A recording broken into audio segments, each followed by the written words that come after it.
नमस्कार, बहुत स्वागत है आप सभी का। आपके साथ मैं पल्लवी रविंद्र सिंह। बुलेटिन में सबसे पहले बात करेंगे जैसलमेर की, जहां शिव विधायक रविंद्र सिंह भाटी की मुश्किलें बढ़ चुकी हैं। पुलिस गाड़ी में बिठाए युवकों को छुड़वाना भारी पड़ चुका है। रविंद्र सिंह भाटी के खिलाफ झिंझुनियाली थाने में केस दर्ज हुआ है। रामगढ़ एसएचओ जयकिशन सोनी ने मामला दर्ज करवाया है। राजकार्य में बाधा सहित अन्य धाराओं में केस दर्ज किया गया। विधायक मैया गांव में सोलर कंपनी के खिलाफ विरोध प्रदर्शन कर रहे हैं। तो इस वक्त की ये बड़ी खबर आपके टेलीविजन स्क्रीन पर जैसलमेर से पहुंचा रहे हैं, जहां पर शिव विधायक एक बार फिर से मुश्किल में पड़ते हुए नजर आ रहे हैं। उनके खिलाफ थाने में रिपोर्ट दर्ज कराई गई है। एक बताया जा रहा है युवक को पुलिस गाड़ी में बिठाए जाने पर उसे छुड़वाया गया, इसका आरोप है और ये अब उन्हें भारी पड़ता हुआ नजर आ रहा है। विधायक है वो गंभीर पद, बहुत ही जिम्मेदार पद पे हैं। इस तरह की जो चीज़ आई है, उस जो वीडियो आया था हमने उसको वेरीफाई कराया, वीडियो सही पाया गया। उसमें जो विधिक कार्रवाई वो की जाएगी। परंतु बड़ा अनफॉर्चुनेट है क्योंकि he is a young MLA और उनसे ऐसी अपेक्षा नहीं की जाती कि वो कानून को हाथ में लें। ऑल तो वहाँ पर पुलिस प्रशासन के द्वारा बहुत ही सौहार्दपूर्ण माहौल में वार्ता भी की गई, कई स्तर की वार्ता की, कलेक्टर साहब के स्तर पर भी वार्ता की गई।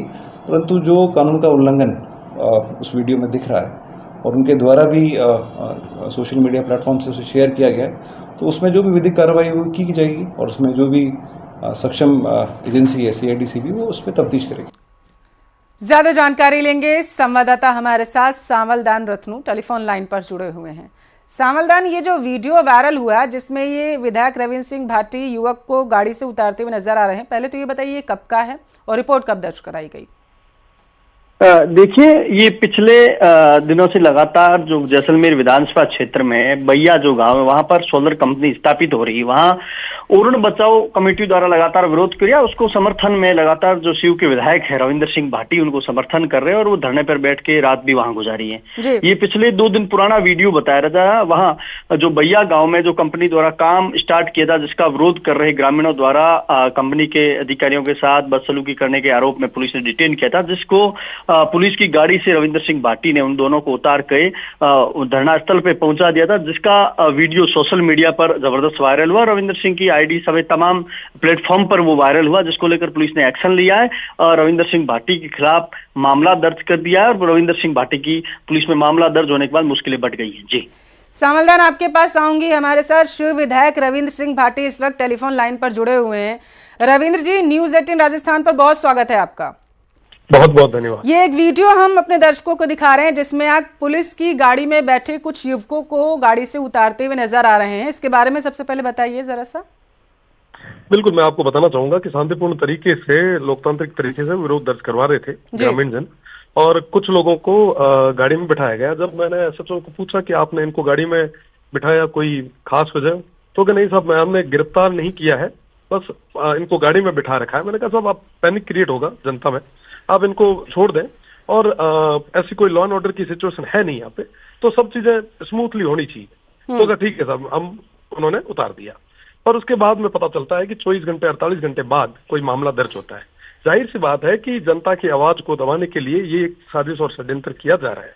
निश्चित रूप से हम सभी न्यायपालिका पर पूरा भरोसा है, आने वाले समय में सब चीजें स्पष्ट। क्या प्रवीण जी ऐसा मानते हैं कि सुरक्षा व्यवस्था चाक चौबंद रहे इलाके की, किसी तरीके की अव्यवस्था ना फैले, और ऐसी संभावनाएं अगर पुलिस को बनती हुई नजर आती हैं तो क्या वो हिरासत में किसी को ले सकती है या फिर नहीं? बिल्कुल बिल्कुल लेना चाहिए, हिरासत में लेना चाहिए, पर जब लॉ एंड ऑर्डर की सिचुएशन बने तब लेना चाहिए। ये नहीं कि आप मल्टीनेशनल कंपनीज के इशारे पे ग्रामीण जनों को उठाना शुरू कर दो। आपने देखा होगा इस घटना से 4 दिन पहले कुछ लोगों को अननेसेसरी डिटेन कर दिया गया, इसलिए कि वो विरोध दर्ज करवा रहे थे। देखिए, पुलिस का काम लॉ एंड ऑर्डर मेंटेन करना है, शांति व्यवस्था को बनाए रखना है, आम जन में विश्वास, लॉ एंड ऑर्डर ही शायद मेंटेन वहां पर पुलिस करा रही थी। रविंद्र जी, फिर रविंद्र सिंह भाटी को ये कैसे महसूस हुआ कि वहां पर एक कंपनी के कहने पर वो पुलिसकर्मी वहां पर पहुंचे हुए थे? आप ये कैसे कह सकते हैं रविंद्र जी? आप देखवाएं वहां पे, क्योंकि मैं धरने स्थल पे मौजूद था जी, और मल्टीनेशनल कंपनी जो ओरण पे, मैं आपको पहले सब चीजें स्पष्ट कर देना चाहूंगा जी, कि ये धरना क्यों चल रहा था। क्योंकि हमारे वहाँ लगभग पूरे राजस्थान भर में ओरण एक आस्था का प्रतीक है। एक जगह छोड़ी जाती है मंदिर के नाम की, वो जगह इसलिए होती है ताकि कभी अकाल पड़े या कोई ऐसी विषम परिस्थिति हो तो हमारा पशुधन आराम से चर सके, वो जगह कहीं ना कहीं आस्था का प्रतीक रहती है, तो मल्टीनेशनल कंपनीज को वो जगह अलॉट कर दी गई। तो हम सभी का ये विरोध था कि आप इस ओरण को जो है राजस्व में रिकॉर्ड में दर्ज करवा लें और उसके बाद में जो गवर्नमेंट लैंड है आप उस पर काम करें, हमें कोई आपत्ति नहीं है। पर जाहिर सी बात है, जिस जगह से कोई लकड़ी तक घर नहीं ले आता उस जगह को आप इस तरीके से डिस्ट्रॉय करेंगे, ये ठीक नहीं है। तो इस मामले को लेके तमाम लोग विरोध दर्ज करवा रहे थे, समस्त गांववासी और हम सब विरोध दर्ज कर रहे थे। तो उस दौरान कई सारी मल्टीनेशनल कंपनीज के इशारों पे फोर्स ने वहां पे अननेसेसरी व्हीकल्स को भेजना शुरू किया। मैंने उन्हें कहा कि जब लोग विरोध कर रहे हैं, इनकी बात को आप सही तरीके से आगे सक्षम अधिकारियों तक पहुंचाएं और इनको कोई आश्वासन देके उसके बाद में आप काम शुरू करें। तो ये विरोध चल ही रहा था। इस दौर में जब अननेसेसरी 2 लोगों को बिठाया गया जीप में, तो मैंने पूछा कि साहब आपने जीप में बिठाया है, कोई खास वजह? तो नहीं साहब, हमने गिरफ्तार नहीं किया, हमने बस यूं ही बिठाया है, हम छोड़ देंगे। तो मैंने कहा छोड़ दो आप, ताकि कम से कम जनता में इस चीज का पैनिक नहीं हो। फिर उस घटना को 24 घंटे 48 घंटे बाद प्रेशर बिल्ड करने के लिए इनको लगा कि साहब हम इस तरीके से झूठे मुकदमे करके जनता की आवाज को दबा देंगे। इस नाते इन्होंने ये प्रयास किया है। पर मैं आपको बताना चाहूंगा कि लॉ एंड ऑर्डर पूरी तरीके से उस समय भी मेंटेन था, आज भी मेंटेन है, आने वाले समय में भी मेंटेन रहेगा। रविंद्र जी, देखिए, पुलिस की तरफ से ये कहा गया है, जो रिपोर्ट दर्ज कराई गई है, कि राजकार्य में बाधा आपकी तरफ से डाली गई, क्योंकि वहां पर पुलिस का तो ये कहना है कि आपकी आईडी से, आपके समर्थकों की आईडी से इस वीडियो को वायरल किया गया। देखिए रविंद्र जी, जब ऐसी वीडियोज वायरल होती हैं तो आम जनता, जो लोग आपको जानते होंगे बेहतर तरीके से, आप कह रहे हैं कि यहाँ पर लॉ एंड ऑर्डर मेंटेन करने के लिए पहुंचे हुए थे, जिन शख्स को उन्होंने गाड़ी में बिठा रखा था उनका कोई दोष नहीं था, वो बात दूसरी तरफ है। लेकिन ये वीडियो जो हम अपने दर्शकों को दिखा रहे हैं, जब इसको देखा जा रहा है तो इसमें ऐसा प्रतीत हो रहा है कि एक शख्स वहां पर पहुंचता है, गाड़ी में कुछ लोग वहां पर बैठे होते हैं, उनको उतरवा के वो वहां से आराम से चले जाते हैं और पुलिस मुंह ताकती रह जाती है। ये इसे कहते हैं रौब दिखाना अपने पद का। नहीं, उसको, उस घटना को आप जिस तरीके से लेना चाहें आपकी इच्छा है, पर मैं नहीं ले रही हूँ सर, ये वीडियो में प्रतीत हो रहा है, पुलिस भी यही कह रही है।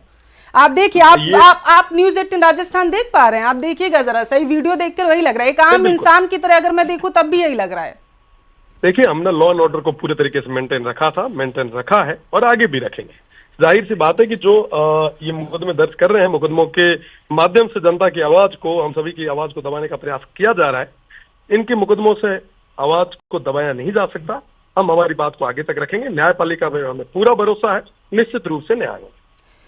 चलिए ठीक है, बहुत शुक्रिया रविंद्र जी। और अच्छा ये भी लगता है कि न्यायपालिका पर अगर भरोसा था तो न्यायपालिका को अपना काम करने देते, पुलिस वालों को भी अपना काम करने देते। बहुत शुक्रिया आपका हमसे बातचीत करने के लिए। शाहपुरा से बड़ी खबर है, जहाजपुर बेवाड़ मामले में अपडेट सामने आया है। आज भी जहाजपुर पूरी तरीके से बंद है।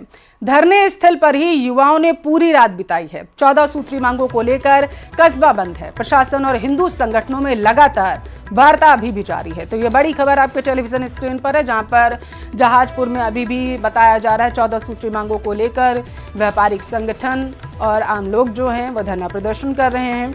आपकी जानकारी के लिए आपको बताते चलें कि पत्थरबाजी के बाद लगातार व्यापारिक संगठनों की तरफ से मांग की जा रही है कि कार्रवाई की जाए ठोस, और जब तक उनकी तरफ से कार्रवाई नहीं की जाएगी तब तक वो इसी तरीके से धरना प्रदर्शन जारी रखेंगे। और यही वजह है कि प्रशासन और हिंदू संगठनों में लगातार वार्ता तो हो रही है, लेकिन किसी तरीके का हल न निकलने की वजह से ये प्रदर्शन व्यापारिक संगठनों की तरफ से लगातार जारी है।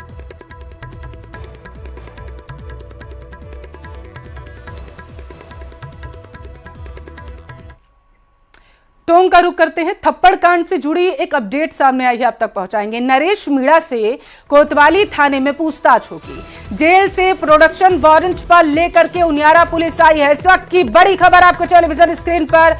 कोतवाली थाने में पुलिस का जाब्ता इस वक्त तैनात है। देर रात नरेश मीणा का मेडिकल भी किया गया था। नगर फोर्ट थाने में 4 मामलों में पूछताछ हो रही है। नरेश मीणा को 14 नवंबर को बताया जा रहा है गिरफ्तार किया गया था, और उसके बाद लगातार इस पूरे मामले को लेकर के जो है पुलिस कार्रवाई करने में जुटी हुई है। और इसी कड़ी में नगर फोर्ट में दर्ज 4 मामलों में पूछताछ जो है वो हो रही है। नरेश मीणा ने एरिया मजिस्ट्रेट को थप्पड़ जड़ा था, और उसी के बाद से वो वीडियो जो था वो सोशल मीडिया पर वायरल हुआ था।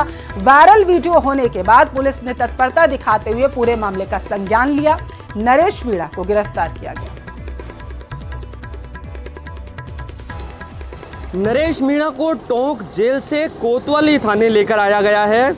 उनियारा पुलिस प्रोटेक्शन वारंट पर कोतवाली थाने देर रात लेकर पहुंची है। अब यहां आज नरेश मीणा से कोतवाली थाने में पूछताछ होगी। जैसा कि आप तस्वीरों के जरिए देख पा रहे हैं, यहाँ कोतवाली थाने में पुलिस का जाब्ता है वो यहाँ मौजूद है और यहाँ सुरक्षा के लिहाज से उनियारा की बजाय कोतवाली थाने पुलिस लेकर पहुंची है।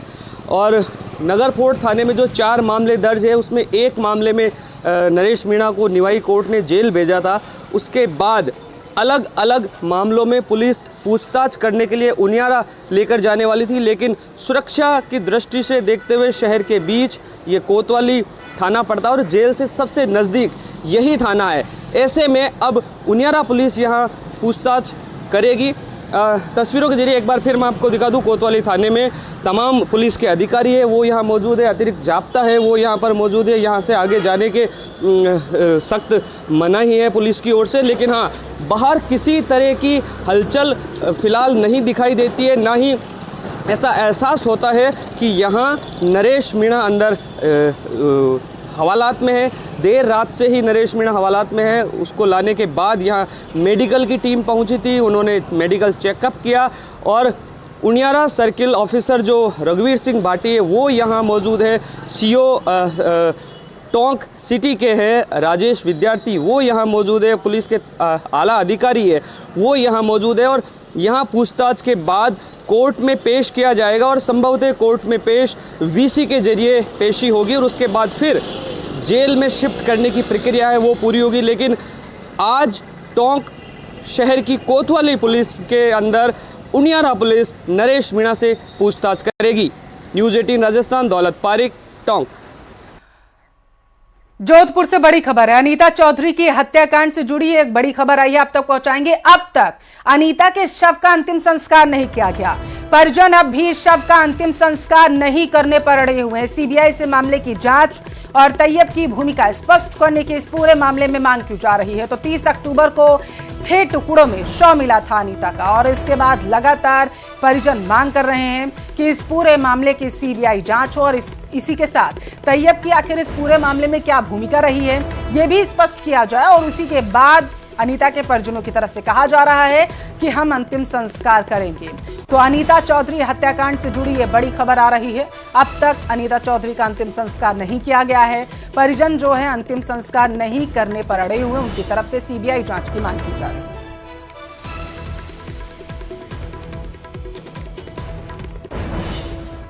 तो अनीता चौधरी हत्याकांड से जुड़ी जो आरोपी है, मुख्य आरोपी गुलामुद्दीन को मुंबई जो है पुलिस लेकर के गई है।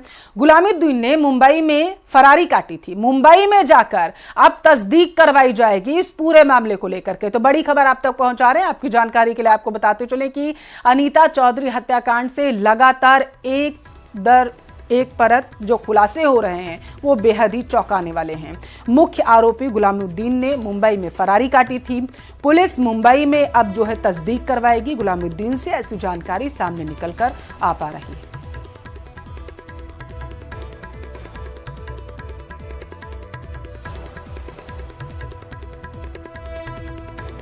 और इस पूरे मामले को लेकर के जानकारी ये सामने निकल कर आ पा रही है कि जांच अधिकारी फिलहाल अस्पताल में भर्ती। अनीता चौधरी हत्याकांड से जुड़ी ये अपडेट है। ऐसे में एडीसीपी सुनील के पवार जो हैं वो जांच अधिकारी पूरे मामले में नियुक्त कर दिए गए हैं और अब जो है इन्हीं के निर्देशों पर इस पूरे मामले की जांच की जाएगी। तो अनीता चौधरी हत्याकांड मामले से जुड़ी ये बड़ी खबर सामने निकल कर आ पा रही है, क्योंकि बताया जा रहा है कि जो जांच अधिकारी हैं अस्पताल में भर्ती हैं, उनका इलाज चल रहा है। यही वजह है कि यह फैसला लिया गया कि एडीसीपी सुनील के पवार जांच अधिकारी नियुक्त होंगे।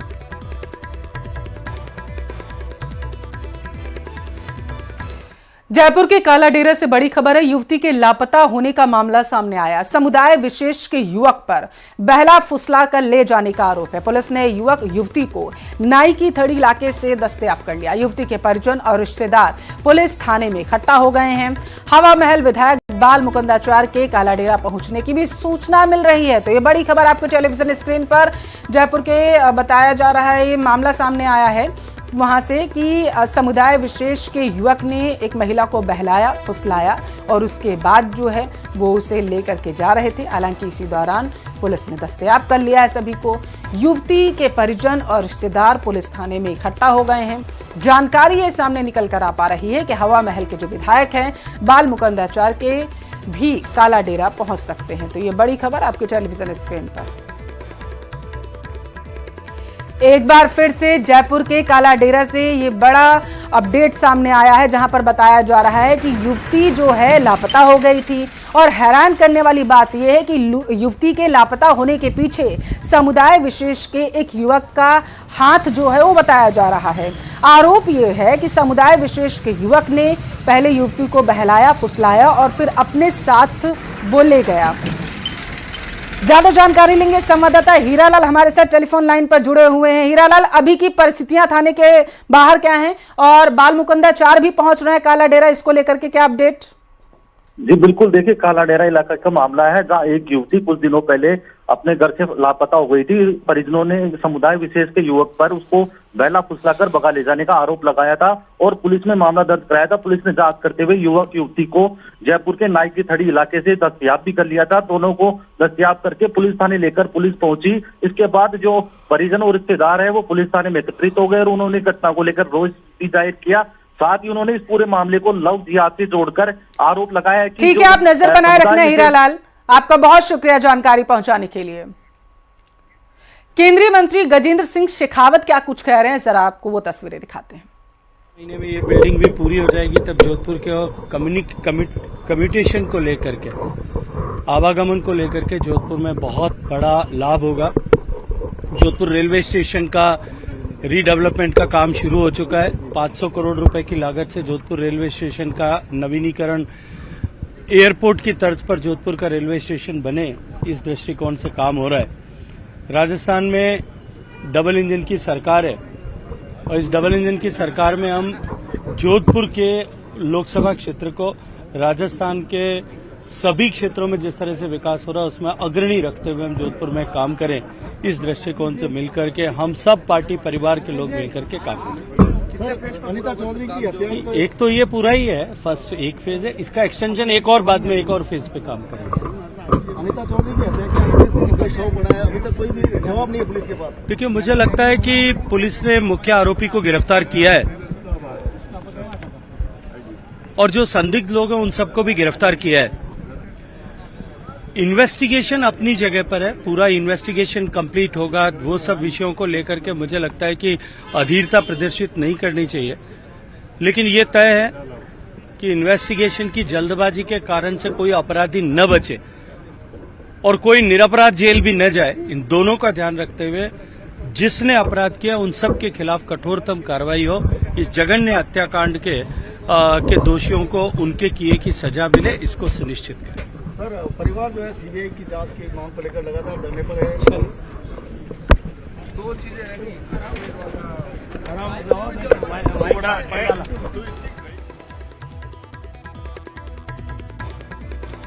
केंद्रीय मंत्री गजेंद्र सिंह शेखावत को सुन रहे थे आप, जहां एक तरफ उन्होंने बताया कि डबल इंजन की सरकार में किस तरीके से राजस्थान विकास के पथ पर आगे बढ़ रहा है, तो दूसरी तरफ उन्होंने ये भी कहा कि इन सब में जोधपुर को सबसे अग्रणी हमें ला करके रखना है।